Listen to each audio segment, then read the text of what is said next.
Hey buddy, Crow here, and as you can see here, I have something new. This is the Mayflash Universal Arcade Stick F500 V2. And the reason I went ahead and bought this is because I've been playing through the last 6 Evercade cartridges, and once I get through all those, I'll be making videos on those. But about halfway through, once I actually started getting into the arcade cartridges, I was like, hey, you know what? I'm going to plug in an arcade stick for these because, you know, playing those type of games with a controller was starting to really hurt my thumb. So I had this one. This is the Hori Rap 4. This is actually for PS3 and PS4. This is like the old version of it. The new version actually has PC support, and it was working just fine. The only problem is that hooked up to the Evercade VS, 2 of these buttons over here, I can't remember which two it is. It might be these two, the L2 and R2. I'm not 100% sure if those are the two. I can't actually use these. I mean, I could map to there, but they actually don't work in-game. The rest of them are fine. So I started thinking, well, maybe I could get another arcade stick and actually be able to use all the buttons. And the first place my mind went was, well, not to this, it was to the 8BitDo arcade controller. So I was looking that up on Amazon. And then eventually that led me down a rabbit hole where I wound up buying not this one, but the Mayflash Arcade Stick F300. And the reason I went ahead and bought that is because it was $60. And I thought that was a really good price for an arcade controller that would be, I mean, it was just compatible with everything else. There was an F300 Elite as well. And the difference between that version and the Elite version, and there's an Elite version of this as well, and the differences are the same. The Elite versions have Sanwa buttons. So I figured, hey, I'll buy this, controller, $60, and down the line, maybe I'll buy a Sanwa joystick and buttons and upgrade it and mod it, because that was what was interesting me in the F300 is because it was easily moddable. So it's the same thing with the F500 here. But a day later, I was like, you know what? Before I get it, maybe I'll just buy all the Sanwa buttons. So I went to, I think the website Focus Attack, and I went ahead and bought all the stuff to mod it with. And then the day after is when the F300 was supposed to arrive. And for whatever reason, I was back online looking at arcade sticks, and I don't know why I didn't really, I did notice the F500 before, but I thought they were pretty much the same. But then when I started looking into it, I was like, wait a minute, this stick is bigger, it's made of better materials, and it's $28 more. So this was $88.40 or something like that on Amazon when I bought it. And I was like, man, I wish I would have bought this one. I was like, wait a minute. If I get the F300 in the mail, I could just return it and then buy this one. And I was like, wait a minute, I haven't gotten it yet. Where actually is it in the mail? And I looked online, and it was actually 6 stops away. So I canceled it. I didn't get it. The whole thing was canceled to get my money back. And then I was like, okay, now I'm going to buy the F500, this one. With the Elite version, yeah, you do get the Sanwa buttons, but with this version, you wind up buying the buttons separately, and then you can get whatever colors you want. The F500 Elite was around $140, I think.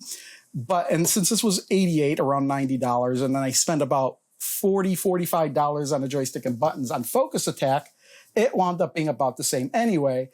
Plus, I get to choose the colors. What we're going to do here is I'm going to open this thing up. And the main reason I'm buying this, I know it's compatible with all this stuff. I only want this for the Evercade VS.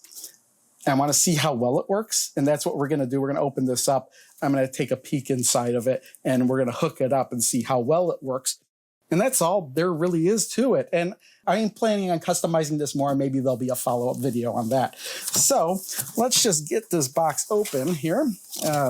If you're curious what's on the sides and stuff, there's your Universal Arcade Stick. There's a whole bunch of features here I'm not going to read off. So let's get this open here. So yeah, let's get that. And there we go. Yeah, I haven't opened this up yet. This is the first time I'm actually opening this up. But I have seen unboxing videos of this already, because this is not like a new stick or anything. This thing's been around. Well, this version of it, the V2, has been around for at least a year, but I think these controllers in general have been around since 2018. There's a whole series of them. There's an F100, F300, F300 Elite, F500, and F500 Elite. There's like 5 of them that Mayflash puts out. So this is, oh wow, they give you a USB-A to USB-C adapter, so you could plug this into the Neo Geo Mini. I was expecting to get that. And we get a USB to micro USB cable. And we're getting here a, oh, here's the feet. So you could, you have to put the feet on yourself, I guess, if you want to put the feet on. I don't think I will be putting the feet on it because from the pictures I saw, there should be rubber grips already on the bottom. We're getting an 8-way gate. And this is the reason why I want to open this up right from the get-go, is because I want to install this 8-way gate because, yeah, I could feel there's a square gate in there, but I much prefer this 8-way gate, restrictor gate. What else we got in here? Oh, I think that manual is in here. Let's see what else we got here. If we get to peel this off here. So there we go. And it seems like we're going to have to either cut it or stretch it around. Yeah, we'll just stretch it around. There we go. I will have to take that off anyway. So there we go. Oh, look, all the buttons have little stickers on them too. Yeah, so here we go. Here's our stick. We've got the input selection here, X input. We got I think that might be a Switch controller. I'm not 100% sure. Or that may just be an Xbox controller. And then the D input, PS3, SNK. This switch here maps this to either be the left stick, the D-pad, or the right stick. So you can use this as a right stick if you want. Turbo button, T-pad button, which I'm not 100% sure what that is. It seems like, I think there's another piece of plastic over this that I'm going to peel off in a second. Back button, home button, and then of course we've got our start button there, and the rest of our buttons here. There, that's off. Now, there's more. There's one on the front here, because on the front we do have a. This is to plug in. There's a wrist thing you could put on your wrist to get a rumble function. They sell that separately. It's only like $10 or something like that, but I don't think I have any use for that at all. This button is to mute your microphone and then use your headphone jack. And then, yep, on the back here, this is the USB port where you would plug in like your PlayStation 4 controller or your Xbox controller. I'm not gonna, but this thing is pretty heavy. This thing is, yeah, this thing is heavier than this. It's not as wide. I just want a quick comparison here. Yeah, this is definitely wider, but this, that was one of the reasons why I wanted to switch, is because the 300 is a thinner, and I kind of wanted to have this extra space here for this joystick because I liked having it here. But yeah, it's just a little bit narrower than this one. Let's see here. There's a little thing in here. This is where your controller or cables can be stored. So that's nice. It's hardwired into there. So I'm going to just kind of pop this open and take a look inside. Swapping out these pieces isn't really going to be a problem. I could swap out the joystick. I could swap out the buttons really easily. But we can see right here, we've got this restrictor gate, this square one on here. And I'd rather have an 8-way. So let me see, what does it take to, do I have to unscrew it here too? Or is it just the tabs? It seems like I'm going to have to unscrew it. And there we have it. We've replaced the square gate with the 8-way gate.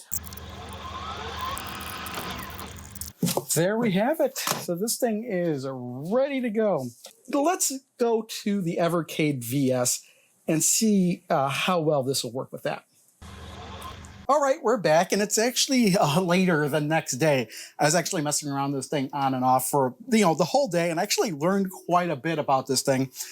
For starters, I don't know if I mentioned it before, but there's this button up here called T-pad, and I didn't really know what that was. And then it occurred to me, oh, you know what? For the PlayStation 4, that must be the touchpad button, which meant like everything I had tried to set up, the T-pad button never worked, and that's because you actually have to have it hooked up to a PS4. And speaking of what you can hook this up to, it doesn't mention us on the box, but one of these little sheets in here mentions that you can, it's compatible with the PlayStation 5, and it's 3 ways you could hook it up to the PlayStation 5. But, I don't have one of those, so it's not an issue. But this manual goes through in depth on like how to hook it up to a PS. Well, not really in depth, but what you hook it up to and what each of the buttons will do. And that's when it occurred to me, PS4 T-pad, that was the only one that had anything listed under T-pad.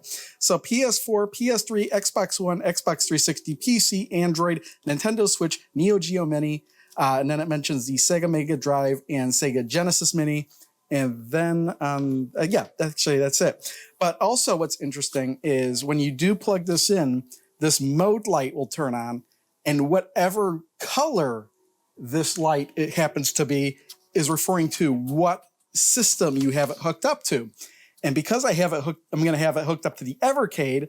We're going to see some interesting lights because it just behaves differently based on these 3 modes. And not only that, but even though there's the X input, the game controller, and this DIN, which I assume is direct input, but there's something in here that's a little bit confusing I'll get to. But then PS3 and SNK for the bottom. But then also, if you're in this mode and you hold these 2 buttons down, it says it switches it to D-input mode, but it doesn't make sense to me. Well, maybe, okay, it kind of does, because maybe when you hit it down here, it's automatically set up for PS3. Now, if you hit these 2 buttons, it switches it to direct input. And we're going to kind of go through how each of these 3 modes get affected on the Evercade. And what I have here is up on the map controller thing. Because like I did in that video where I tested all those controllers just to see what the Evercade VS would recognize. After I made that video, I realized that just because it recognized the controller and you could set it up, doesn't necessarily work in the game. It's kind of bizarre in that respect. But what we're going to do here is we're going to pop this up to the X input mode. We'll plug this into the Evercade VS. And I've already done all this. So the light turned green and then it turned blue. Now, just for reference, the green light meant X input or Xbox 360. So that's what it initialized to. But then it changed to this blue. And according to this manual here, blue could either be PS3 system mode or PS4 system mode. What's interesting now is the light, it was originally green and then it changed to blue. So when we hit the button here, for whatever reason, it says it identifies this as a Sony PS1 Classic controller.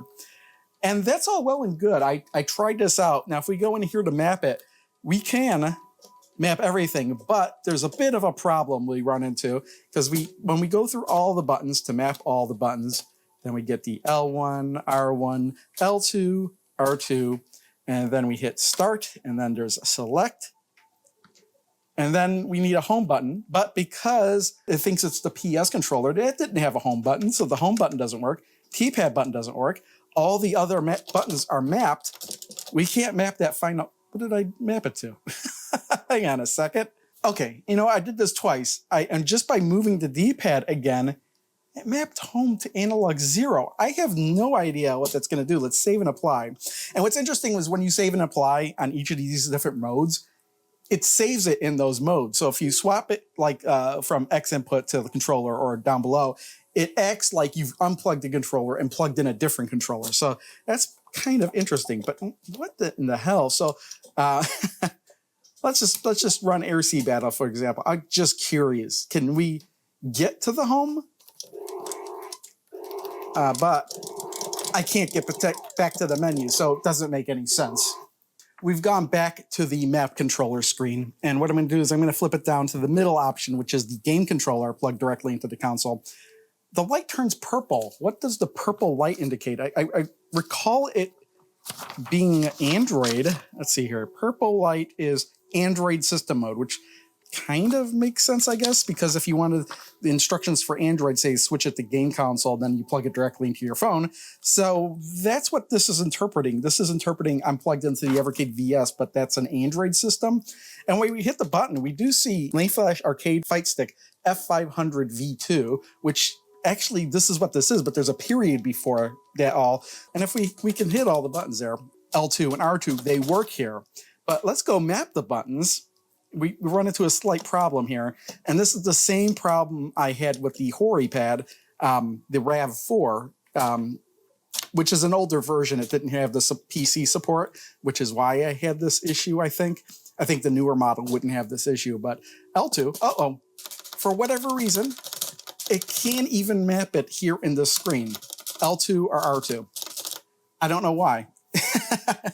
That's a mystery. And so when I was playing with the Hori stick, the Real Arcade Pro 4 or whatever, I couldn't map these two buttons. I could map everything else, and that was fine. It even had buttons for R3 and L3 buttons, which just doesn't have. So you could map it to those instead, but those are on the side of the controller. But you had two buttons you couldn't use on that. So this is just kind of out. I'd be just as good using the stick that I did have. So we've got one option left, the DIN, PS3, and SNK switch. So if we're in here and we switch it, it's going to act like I disconnected the controller. But we can go back, and now the light is yellow, and that indicates that the controller thinks it's plugged into Neo Geo Mini System mode, which really doesn't make any sense why it thinks it's Neo Geo Mini System mode, because if we look at the mapping here, you don't have a mapping for the L1, R1. You don't have a mapping for L2, R2, but, and for whatever reason, controller is JJ now. But let's hold the button in, and we go through it up, down, left, right, A, B, X, Y, L1, R. I mean, it doesn't say that it can do this, but it's doing it, and L2 and R2 works. Start, and then select, and even home works. So that all works, and just to prove it, let's go into a game here. All right, I'm back and going to remap this because something occurred to me. I was going to go into a fighting game. I was going to go into Clay Fighter. I was going to do Weapon Lord, but I realized that Namco Collection 2 wouldn't work in here. So the next fighting game I thought of was Clay Fighter. And thinking about it, it needs to be set up like, 3 punches, 3 kicks, kind of like Street Fighter style. However, because it's a Super Nintendo controller, you only have the R1 and L1 buttons, R1 and L1. These two buttons you won't be able to use in any Super Nintendo games, which means, you'll be mapping these buttons if you do them the way they're labeled here, which doesn't make any sense. So I'm going to remap these up, down, left, right. Then we got A, B, X, Y. Now L1 should be this one, R1 should be this one, and then it will go up and down again for R2. So that makes sense. So then the start, select, home. All right, that's the way I should be mapping these. All right, let's plug in a second controller here, just so we have a 2-player thing. And what I'm going to do is go to options. Oh, that's right, you have to hit start. So now we can map our buttons. Brutal is L, so this was L, but we, just to prove that you can switch it here. L, medium, X, quick, Y, brutal. Oh. So it was mapped pretty much the way it should be. So Blob versus Bad Mr. Frosty. Look at that white screen. I'm sure that's showing up great on camera. But punch, medium punch, hard punch, light kick, medium kick, hard kick. And then we could do our moves. Wait, what is the, there is this boss saw. My favorite Blob move. I'm not 100% sure if I remember all the moves. There we go. Look at that. So yeah, works just fine. All right, we're back to the menu, but before we go into map the controller again, you can see right now we have it on the bottom, which is, right now it's either PS3 or SNK, and it thinks it's SNK, which is why the light is yellow. But we could switch this to direct input by holding Y and start. So if we hold Y and start, the mode button, light should change to blue. So now it's blue. And if we go in here, before it said JJ, and now it says Mayflash Arcade Fight Stick. The same thing it said when we had the controller in there, except without the period in front. And you know what? If we go in the map the controller, it works just as fine as the Neo Geo setup for whatever reason. X, Y, and then this should be L1, R1, L2. Select home. And there you go. All the buttons work. It's practically the same thing. So if we go back into the game, it'll work just the same. Here's the problem, though. I don't know how well you can see the light on camera, but if we unplug the controller, and plug it back in, what does it do? It goes back to yellow. So every time you want to go into that direct input mode, you have to hold Start and Y. And since the controller works exactly the same when it thinks it's SNK, there's really no point to switching it to this mode for the Evercade VS. So that pretty much covers everything I wanted to talk about with this controller, at least for right now, to start with. It works just fine on the Evercade VS. You know, we've gone through all the modes. I was just curious, what happens if you plug controller after controller into it? And I tried it, plugged into the Evercade VS. I tried even controllers that, you know, weren't really supported just to see what happened. And you know what happened? The same thing every time. The same thing that happens when you normally have it set there. It just thinks it's Android. It doesn't matter if there's a controller plugged into it or not. But I'm not really going to test this on other systems just because really the only platforms I can imagine really playing this with is the Evercade VS and the PC. But now that I think about it, I might use this for the Switch because Robot Named Fight might not be bad with this thing. I don't think you need to use analog controls for that. So I think that's going to wrap up this video. I'm really happy with this thing from what I've played so far, but I will have a follow-up video because I do plan on modding this. In fact, I have all the pieces ready to go. All the buttons I'm replacing, the joystick I'm replacing. I've even got some other components. You know, once you start looking into mods, you discover just how deep the rabbit hole goes. Because it's not just replacing the joystick with a better joystick. There's 5 different parts of the joystick alone you can modify. You can modify the shaft, the ball type, the spring, the tension, how far you can wiggle it back and forth. And I've kind of bought some stuff off of Focus Attack, what sounded like would work for me, but I could swap things in and out and try them out there. And then the big thing is that I've been looking at is replacing this. And I found out just by, using a legal size sheet of paper is just big enough to do that. So I actually have some photo paper and I've actually already experimented with this. I can just print the image out on photo paper, inkjet printer. It looks really good, especially with the printer I have. And I have a eco tank. So I'm not worried about wasting cartridges just because you pour the ink into the thing and it works fantastic.